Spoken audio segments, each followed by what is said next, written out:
Estou feliz de estar aqui essa noite. Eu queria perguntar quem aqui poderia citar uma, duas ou três coisas que a Bíblia diz que Deus faz por nós.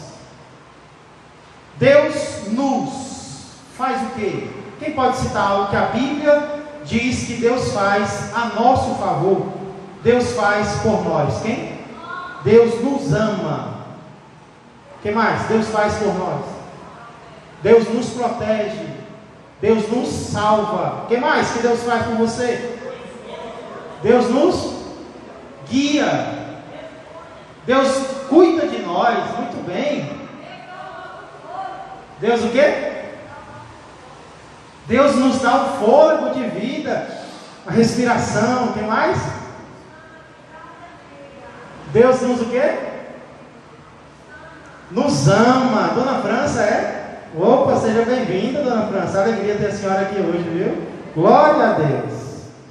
Irmãos, aqui em nossa igreja nós temos procurado meditar em um livro diferente da Bíblia a cada mês. E o livro que nós vamos começar a meditar nesse mês de março é o livro de Isaías. Livro do profeta Isaías, um dos livros mais amados de toda a Bíblia. Então, já quero pedir que você abra a palavra de Deus em Isaías, capítulo 1 e versículo 1. Não quero me demorar, nós já celebramos a ceia. Eu quero apenas fazer uma pequena introdução desse livro do profeta Isaías. Abra lá então em Isaías, capítulo 1 e versículo 1. Vamos ler o que diz a palavra de Deus. Isaías inicia a prateleira dos livros proféticos da Bíblia. O Antigo Testamento é dividido em várias prateleiras, tipos de livros. Nós temos, em primeiro lugar, a prateleira dos livros legais. Não porque é um joia, mas porque são os livros da lei. Começa com Gênesis e termina em Deuteronômio. Depois nós temos a prateleira dos livros históricos, que começa com Josué. Depois nós temos, em terceiro lugar, a prateleira dos livros, o quê? Quem sabe? Poéticos, que começa com Jó e termina com Cantares.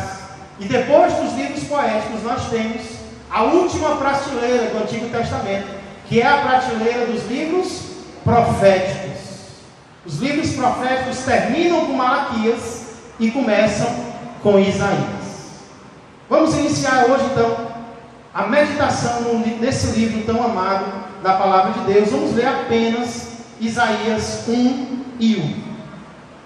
Diz assim a palavra de Deus: visão de Isaías, filho de Amós, que ele teve a respeito de Judá e Jerusalém, nos dias de Uzias, Jotão, Acais e Ezequias, reis de Judá. Glória a Deus. Irmãos, por este ser o primeiro versículo do livro, é óbvio que ele é um versículo que faz uma introdução de todo o livro. Ele diz quando o livro aconteceu, quando o livro se sucedeu. É claro que Isaías 1 e 1 é uma introdução a todo o livro de Isaías. Porém, eu acredito que esse versículo faz muito mais do que apenas introduzir o livro de Isaías. Eu creio que esse versículo que nós lemos mostra pelo menos três coisas importantíssimas que Deus faz por mim e por você. Três coisas que Deus faz a meu favor e a teu favor. Que coisas são estas, pastor? Que Deus faz e nós podemos ver aqui em Isaías capítulo 1 e versículo 1. A primeira ação de Deus aqui, a favor de todos nós, eu creio, pode ser vista na primeira palavra do versículo. Qual é? A primeira palavra de Isaías 1 e 1. Qual é? Visão. Visão. Sempre que essa palavra aparece na Bíblia, ela se refere a uma revelação que Deus dá ao homem. Sempre se refere a uma revelação que o próprio Deus dá ao homem. Então aqui eu encontro a primeira coisa que Deus faz por nós. Deus nos dá visão. Deus é um Deus que nos dá visão. É por isso que eu estou aqui essa noite. É porque Deus me dá visão.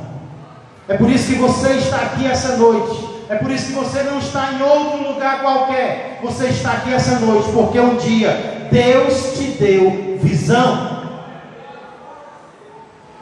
E eu creio, e você vai concordar comigo, que uma das visões que Deus pode e quer nos dar é a visão física. Deus pode e quer dar visão física a pessoas. A Bíblia está cheia de exemplos disso. O cego Bartimeu, por exemplo, acreditava, apesar de ser cego, que Deus podia curá-lo. E o que foi que ele fez? Ele clamou a Jesus, e Jesus lhe deu visão. Jesus lhe deu visão física. Porém, eu acredito que a visão a qual Isaías 1:1 se refere, não é a visão física, e sim a visão espiritual. E o que é a visão espiritual, pastor? É aquela visão que vai além da visão física. Sim, porque muitas vezes nós conseguimos enxergar com os nossos olhos físicos, mas nós não conseguimos enxergar com os olhos espirituais. Mas tem uma boa notícia: Deus é Deus que dá visão. Deus é Deus que faz ver. Deus é Deus que faz enxergar espiritualmente. Um exemplo disso aconteceu quando Eliseu e o seu assistente estavam cercados pelo exército inimigo. E quando o assistente de Eliseu, que era um profeta, o assistente dele era jovem ainda, inexperiente, e quando ele sai da tenda e ele observa que a cidade está toda cercada por soldados, por cavalos, por cavaleiros, ele olha para Eliseu e pergunta a Eliseu: e agora? O que é que nós vamos fazer? Nós estamos cercados pelo inimigo. E aí o profeta Eliseu olha para ele e diz: rapaz, não tenha medo não. Não tenha medo, sabe por quê? Porque mais são aqueles que estão conosco do que aqueles que estão com eles. Maior é o número daqueles que estão conosco do que aqueles que estão com os nossos inimigos. Eu imagino que talvez nesse momento o moço de Eliseu coçou a cabeça, talvez pensou que o seu mestre estava precisando tomar cardenal, ou alguma coisa assim, que ele estava ficando doido.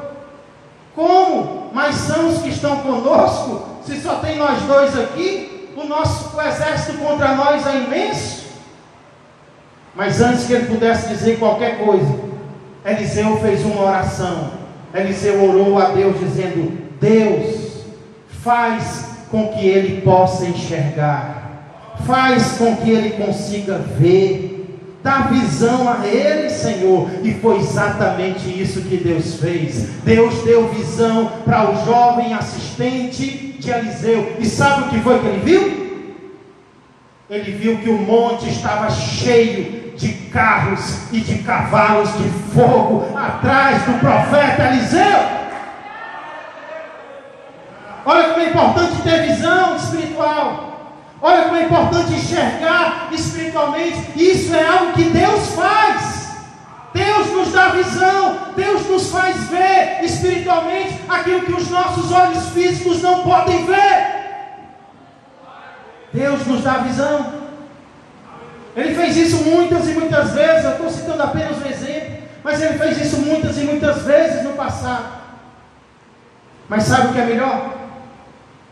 É que Deus não é um Deus que apenas deu visão no passado. Ele é um Deus que ainda hoje quer dar visão para mim e quer dar visão para você.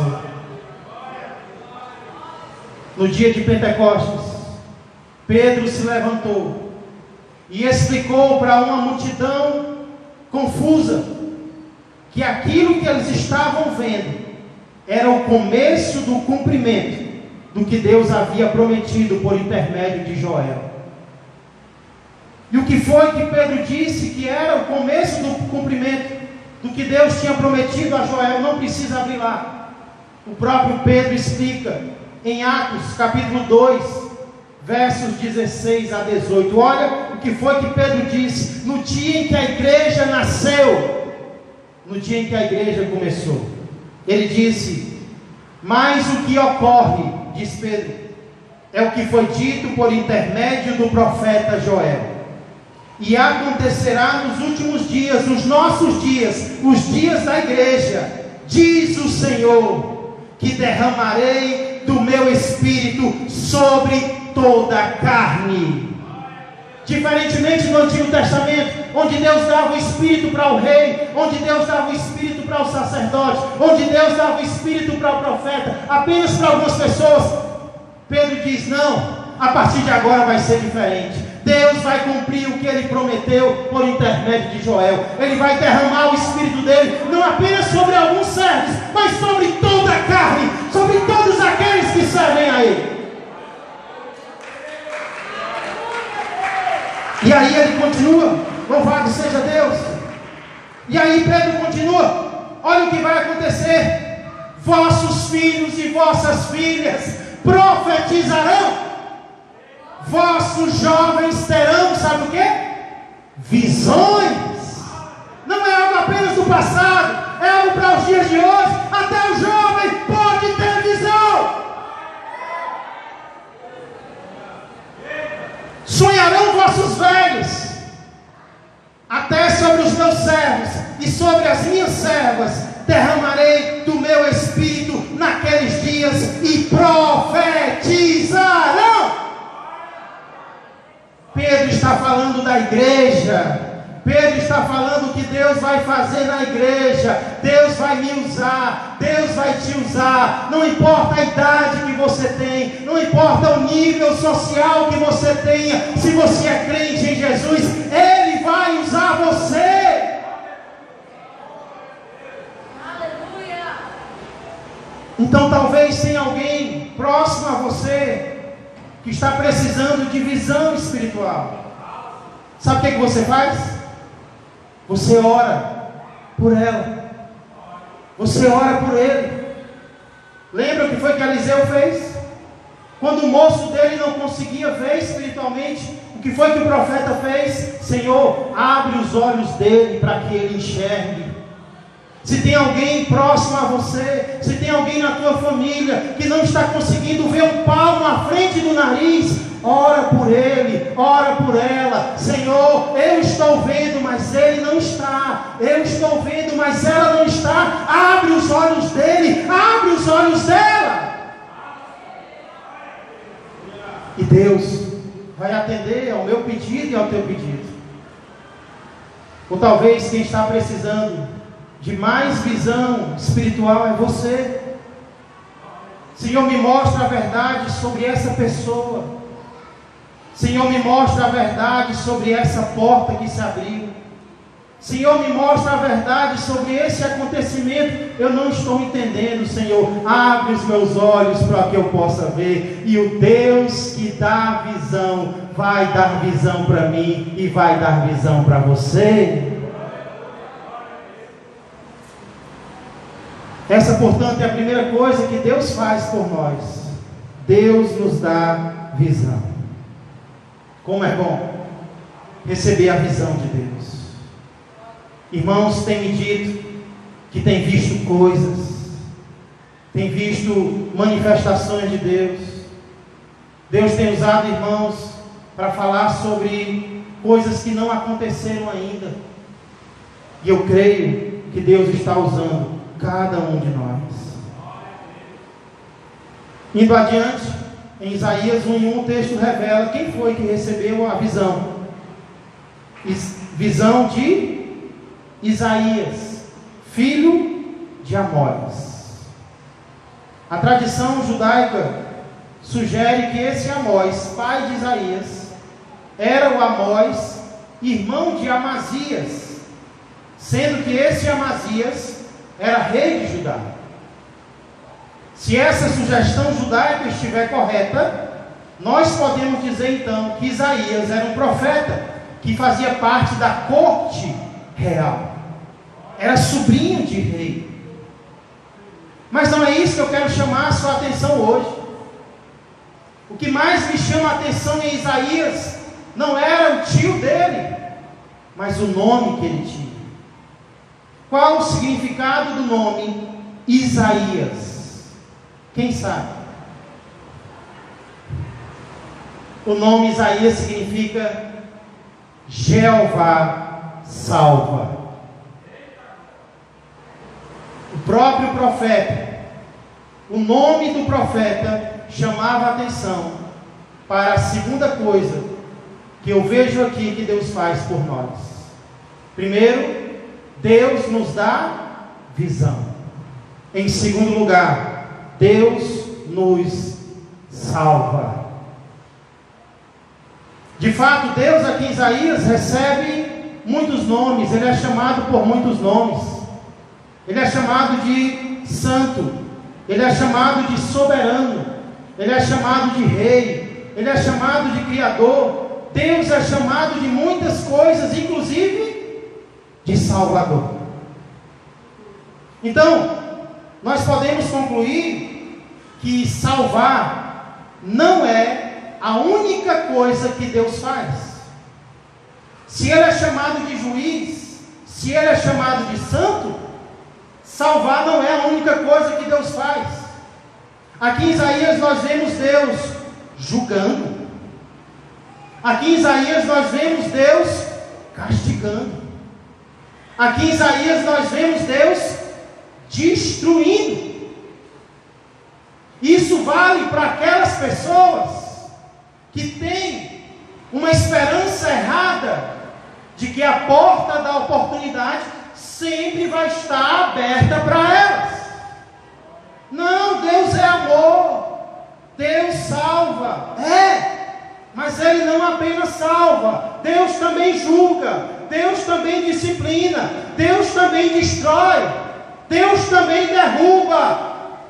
Deus está dando a oportunidade agora, mas o livro de Isaías mostra que um dia Deus vai fechar a porta e vai jogar a chave fora. Salvar não é a única coisa que Deus faz. Mas sabe o que é impressionante? É que apesar de salvar não ser a única coisa que Deus faz, salvar é o que Ele mais quer fazer. Salvar é o que Deus mais deseja fazer comigo e com você. Isso fica muito claro, sabe onde? No versículo mais conhecido da Bíblia, que é um dos versículos que explica por que Jesus veio ao mundo. De tal maneira que deu seu Filho unigênito, todo aquele que nele crê não pereça, mas tenha a vida eterna. E no verso seguinte, João 3,17, vai dizer: porque Deus não enviou seu Filho ao mundo, Deus enviou seu Filho ao mundo, não para que julgasse o mundo, mas para que o mundo fosse salvo por Ele. Isso fica claro quando, após salvar Zaqueu, que era um publicano ladrão, Jesus disse: porque o Filho do Homem veio buscar e salvar o que estava perdido. Esse é o propósito maior da vinda de Jesus: buscar e salvar o perdido. Não é a única coisa que Deus faz, mas é o que Ele mais quer fazer. Isso serve para você que achava que não tinha mais salvação. Isso serve para você que já tentou se consertar e não conseguiu, e acha que ninguém se importa verdadeiramente com você. Isaías nos mostra que existe um Deus que te ama e quer te salvar. E não importa o quão perdido você estava, a mão de Deus é grande o suficiente para te alcançar e para te levantar e para te salvar. Se você crê nisso e quer ser salvo por esse Deus que salva do pecado, da vida errada, que conserta, no final eu quero dar uma oportunidade para que você venha ao altar para nós orarmos pela sua vida. Finalizando, Isaías 1:1 diz que a visão que Isaías teve, olha aí Isaías 1:1, a visão que Isaías teve foi a respeito de Judá e Jerusalém nos dias de Uzias, Jotão, Acais e Ezequias, reis de Judá. Aqui eu vejo a terceira coisa e última que Deus faz a nosso favor. Deus nos sustenta. Quem crê? Se você prestar atenção, o versículo diz que Isaías teve visões durante os dias de não menos do que 4 reis. Isso significa que 4 reis passaram, mas Isaías continuou tendo visão de Deus. Isso mostra, em primeiro lugar, que Deus sustentou Isaías como? Fisicamente. Deus poupou a vida de Isaías. 4 reis que viviam melhor do que ele morreram, mas Isaías continuou vivo. Deus sustentou Isaías como, pastor? Fisicamente. Deus poupou a vida de Isaías. E eu pergunto para você, se ele também não nos sustentou fisicamente até hoje? Porque se não foi Deus que nos sustentou, como é que se explica o fato de muitas pessoas que tinham saúde melhor do que a minha e a tua não estarem aqui e nós estarmos? Como é que se explica o fato de pessoas que tinham mais recursos financeiros do que eu e você não estarem aqui, mas eu e você estarmos? Como é que se explica o fato de algumas pessoas que eram mais fiéis a Deus do que eu e você não estarem aqui, mas eu e você estarmos? Só tem uma explicação: nós estamos aqui porque o Deus que sustenta nos sustentou. Ele nos sustentou. Se não fosse Ele, eu não estaria aqui. Se não fosse Ele, você não estaria aqui. Uma gripe poderia ter nos levado. O Covid poderia ter nos levado. Um acidente poderia ter nos levado. Deus é poderoso para nos sustentar até que o plano dele se cumpra na nossa vida. Como se cumpriu na vida de muitos que já foram. Não é porque eles eram melhores ou piores do que nós, é porque para muitos o plano de Deus se cumpriu. E no meu e no teu caso não se cumpriu ainda. Quem crê que está aqui porque Deus te sustentou? Mas sabe o que é que muitos não estão entendendo? É para quê Deus te sustenta. Você pensa que Deus te sustentou para você voltar para o bar, para beber? Você pensa que Deus poupou a tua vida para tu voltar para as drogas? Você pensa que Deus poupou a tua vida para tu continuar no adultério? Para tu continuar uma vida de descrença? Para tu namorar com uma e com outra? Com um e com outro? Deus não te sustentou para você viver de qualquer jeito. Deus poupou a tua vida para tu servir a Ele nessa terra.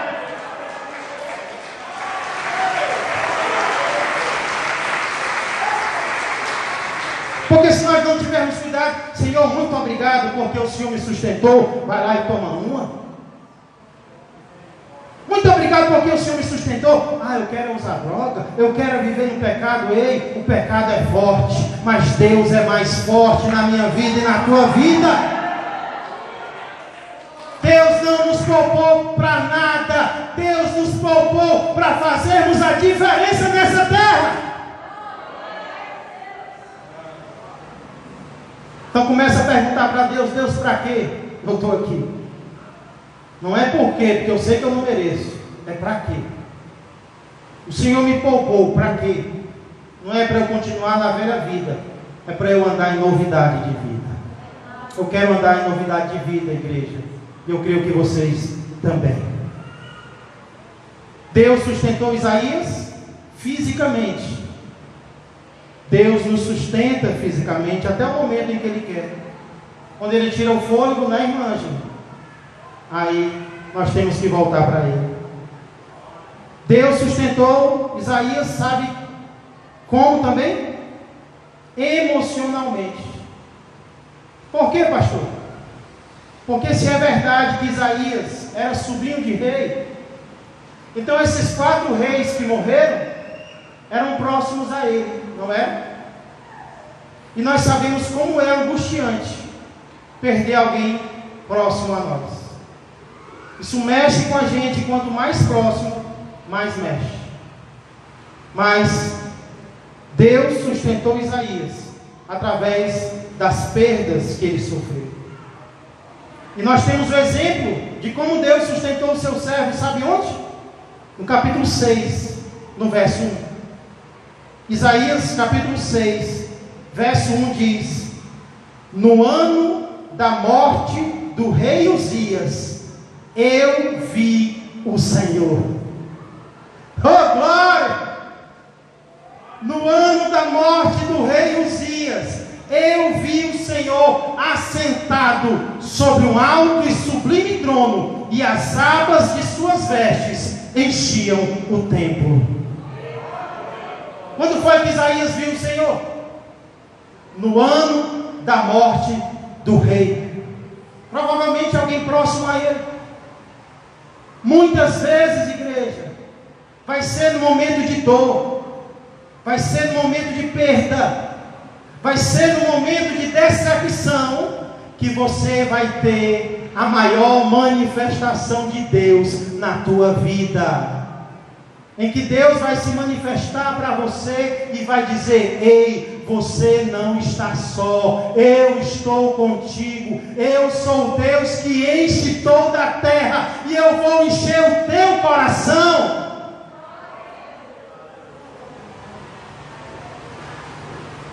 Aqui eu aproveito para ver uma diferença que existe, uma diferença fundamental entre os reis da terra e o rei dos reis.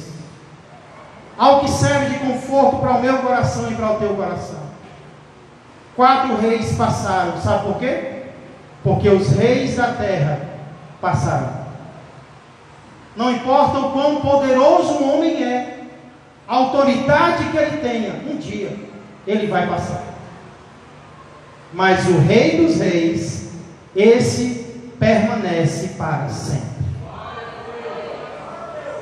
É por isso que eu não entendo porque às vezes nós crentes brigamos por causa de pessoas. Nós podemos brigar e devemos por causa de princípios, mas não devemos brigar por causa de pessoas. Estamos em ano de eleição e já tem crente intrigado com outro crente por causa de política. Já tem crente brigando com crente por causa de político. Então deixa eu te lembrar uma coisa. Daqui a 100 anos, Bolsonaro e Lula terão passado, mas o rei dos reis permanecerá. E ele vai usar quem ele quer. Por isso nós não vamos brigar por pessoas. Nós vamos lutar pelo reino de Deus na terra. Porque ele permanece, porque ele não passa. Ele pode confortar o meu coração e o teu coração. Se você perdeu alguém especial esses dias, se você perdeu algo que valorizava muito, Deus pode confortar você. Mas aqui eu vejo que Deus não confortou Isaías apenas fisicamente e emocionalmente. Para concluir, aqui eu vejo que Deus confortou, Deus sustentou Isaías também espiritualmente. Isso porque o povo a quem Isaías profetizou era um povo formado por pessoas sinceras e falsas. O povo a quem Isaías profetizou era formado por pessoas boas e más, não no sentido de perfeição, mas de pessoas que queriam fazer o que era certo e pessoas que queriam fazer o que era errado. Vamos ver isso muitas vezes em Isaías. Um povo homicida, um povo violento, um povo arrogante, um povo orgulhoso, que se dizia ser o povo de Deus. Aí Isaías fala para aquelas pessoas, convive com aquelas pessoas. Isaías foi tentado a quê? Convivendo com pessoas falsas, convivendo com pessoas erradas, convivendo com pessoas más. Isaías seria tentado a fazer, sabe o quê? Desistir da sua fé, desistir do seu chamado. Eu não quero saber de servir a Deus. Só tem gente falsa aqui em Judá, só tem gente hipócrita aqui em Jerusalém.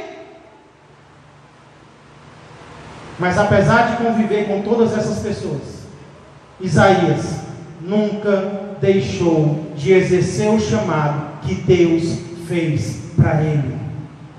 Isaías nunca desistiu de fazer a vontade de Deus na sua vida. Sabe por quê? Porque Deus sustentou Isaías espiritualmente. Não importava como as pessoas eram, não importava como as pessoas falavam, Isaías se manteve fiel a Deus. Isso vale especialmente para você que está com medo de assumir um compromisso com Deus. Você já sabe o que é certo. Jesus está chamando você, mas você tem medo. Você tem medo de cair. Você tem medo, pior, de desistir. Vai que eu começo e eu não termino. Vai que eu começo e eu não consigo. Sabe o que Isaías mostra para mim e para você? Que Deus é capaz de nos sustentar espiritualmente. Deus é capaz de nos manter de pé na presença dEle. Então não confia em si, confia no Senhor para te manter de pé em meio a uma geração corrupta como essa. Assuma o compromisso que Deus está te chamando para assumir, e Ele vai dar força para você, Ele vai dar sabedoria para você, Ele vai abrir as portas para você.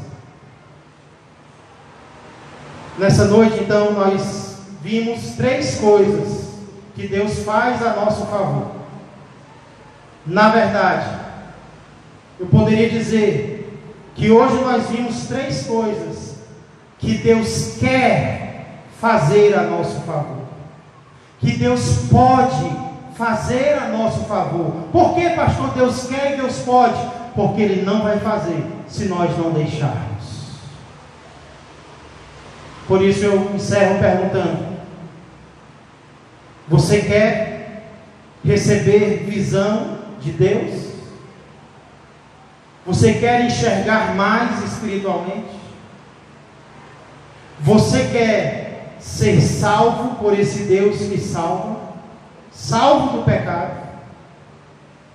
Você quer ser sustentado por esse Deus fisicamente, emocionalmente e espiritualmente? Então, abra a porta do seu coração e deixe o Senhor fazer tudo isso por você. Se você está com o coração aberto para esse Deus agora e quer tomar uma destas decisões, de ter visão, de ser salvo ou de ser sustentado, Se Deus está tocando o teu coração para alguma destas decisões ou para outra qualquer, você não precisa se envergonhar.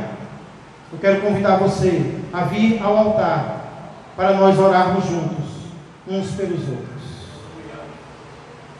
Tem alguém que está tomando uma decisão essa noite? Alguma destas que eu citei ou outra? Talvez alguém está se reconciliando com Deus. Talvez alguém aqui está recebendo Jesus pela primeira vez. Talvez seja só você que Ele está chamando agora. Se Ele está te chamando, se o Espírito Santo está te chamando, eu quero convidar você a sair do seu lugar e vir até o altar. E nós vamos orar pela sua vida agora. Só se tiver alguém. Se não tiver, eu vou orar. Mas só se Ele não estiver chamando você agora. Se Ele estiver, não importa. Você pode ser um profeta, você pode ser uma profetisa. Deus está falando com você agora. Glória a Deus. Glória a Deus. Será que Ele está chamando mais alguém? Eu estou sentindo, pastor, o chamado de Deus na minha vida. Você sabe para quê? Se Ele está te chamando, se envergonhar para quê? É entre você e Ele agora, esse momento. Glória a Deus. Glória a Deus. Temos irmãos aqui amados, renovando os seus votos com o Senhor, se reconciliando com o Senhor. Será que tem mais alguém? A quem o Espírito Santo está chamando agora? Eu vou já orar. Mas eu não quero orar sem dar essa oportunidade. Glória a Deus. Glória a Deus. Glória a Deus. Glória a Deus. Glória a Deus. Enquanto alguns se envergonham, outros têm coragem de fazer o que Deus está chamando. E Deus vai recompensar você. Glória a Deus. Louvado seja Deus. Glória a Deus. Tem mais alguém? Tem mais alguém? Eu vou orar agora. Glória a Deus. Estenda as mãos para cá. Estenda as mãos para cá. Enquanto eu estou orando, não perca a oportunidade de vir. Deus está me chamando. Tem uma área da minha vida que eu preciso entregar para Deus. Eu não entreguei ainda, eu quero entregar agora. Faça isso agora enquanto estamos orando. Não é vergonhoso vir ao altar. Vergonhoso é ouvir a voz de Deus, é receber uma visão de Deus e não agir de acordo com a visão que Ele te deu. Glória a Deus. Glória a Deus. Deus ainda está chamando essa noite. Louvado seja Deus. Deus está dando visão essa noite. Deus está dando mais visão essa noite. Glória a Deus. Glória a Deus, Senhor. Sentimos a Tua presença, Senhor, neste lugar. Eu creio que o Teu coração está aqui, Senhor, porque o Teu coração é um coração salvador, Senhor. Obrigado, Deus. Senhor Deus e amado Pai, eu queria neste momento, Senhor, fazer uma intercessão por estas pessoas que aqui estão, amados do Senhor, conhecidos do Senhor. Senhor, eles talvez não lembram, mas antes mesmo deles estarem aqui, o Senhor já sabia que eles estariam. Na verdade, foi o Senhor quem os trouxe a este lugar. Foi o Senhor quem tocou em seus corações. E eles disseram sim para Ti, Senhor. E eu creio que uma nova história está iniciando na vida deles a partir de agora, Senhor. Porque Tu és o Deus que divide a história em antes e depois. Pai, abençoa estas vidas. Recebe, Senhor, a decisão que cada um deles está tomando, a qual o Senhor sabe qual é. Importa que o Senhor saiba. Eu sei, Pai, que daqui para frente eles vão dizer que decisão estão tomando. E eu peço, Pai, que o Senhor aumente a visão espiritual deles, que o Senhor os salve todos os dias deles mesmos, e que o Senhor os sustente, não até amanhã, não até o próximo domingo, mas até o Teu retorno para buscar a Tua igreja. Recebe, Senhor, cada um de nós, recebe cada um deles. Muito obrigado, Senhor, muito obrigado pela Tua palavra. Continua nos falando por meio dela, pois tudo isso eu peço e agradeço em nome de Jesus Cristo. Amém, amém e amém. Glória a Deus. Glória a Deus. Deus abençoe. Deus abençoe cada um de vocês. Deus sustente cada um de vocês. Glória a Deus. Podem sentar, a igreja.